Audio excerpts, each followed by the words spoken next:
The Secret Garden by Frances Hodgson Burnett.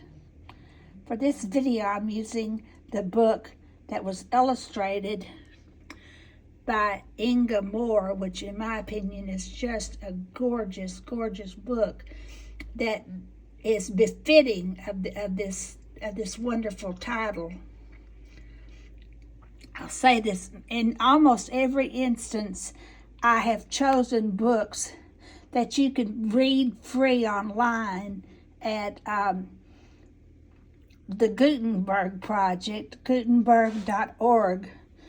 But I have many books, and I love beautiful books. For some people, the beauty of a book is not as important as it is probably for some others. But this is a beautifully produced book. It was done by the Candlewick Press. We'll talk about foreshadowing. The little robin on the title page is foreshadowing of a key figure in the rest of the book. Okay, here's the opening spread of the book, the Secret Garden.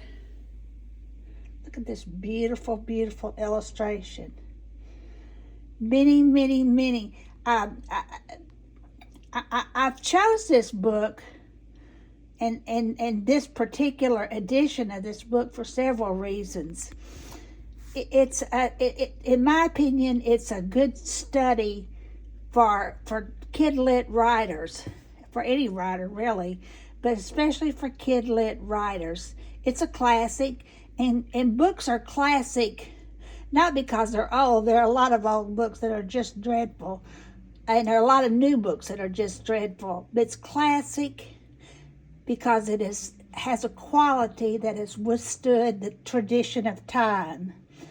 And then one of the things, and I'm going to be discussing things about this book and about Hodge Burnett's writing that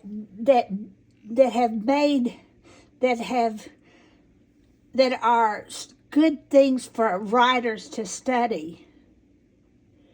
This book is a good thing for readers, for illustrators to study. For one thing, the use of imagery and foreshadowing. Foreshadowing is a suggestion of things that come later in life, in the book, in the life of the book. Okay, she's walking into the light. I'll be talking about the light. In the beginning of the book, Mary Lennox is a terrible, nasty little girl. But when she goes into the garden, when she enters the garden, she enters a kingdom of light. In literary terms, lightness and darkness are important themes. She goes from the darkness of her own little snared thoughts and her own foul behavior into a light of better understanding. In terms of seasons, Mary Lennox is in the summer of her life. The gardener would be older. She is so she's growing up. Many books are books of coming-of-age books. And this, in a way, is a coming-of-age book because we contrast the usefulness of Mary Lennox, or the youthfulness of Mary Lennox, to that of more understanding, wisdom of age. Okay, now then, this is the title page.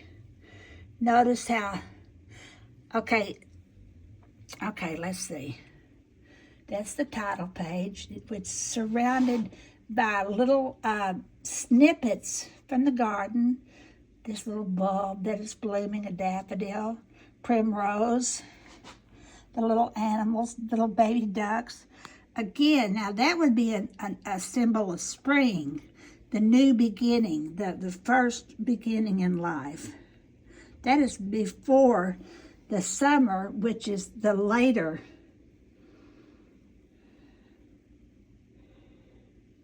Okay, it's just a beautiful, beautiful book.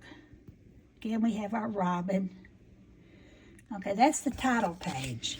Candlewick Press, illustrated by Inga Moore and published by Candlewick Press. This is the table of contents. Okay, notice that Moore keeps repeating the use of this robin. Is that important, illustrators? Yes, it is. It's very important. Key. The key is very important. The key to understanding, the key to growth, the key to the secret garden. New beginning, baby, the robin's babies, spring, youth, spring, new beginning in the garden. The first chapter is There Is No One Left.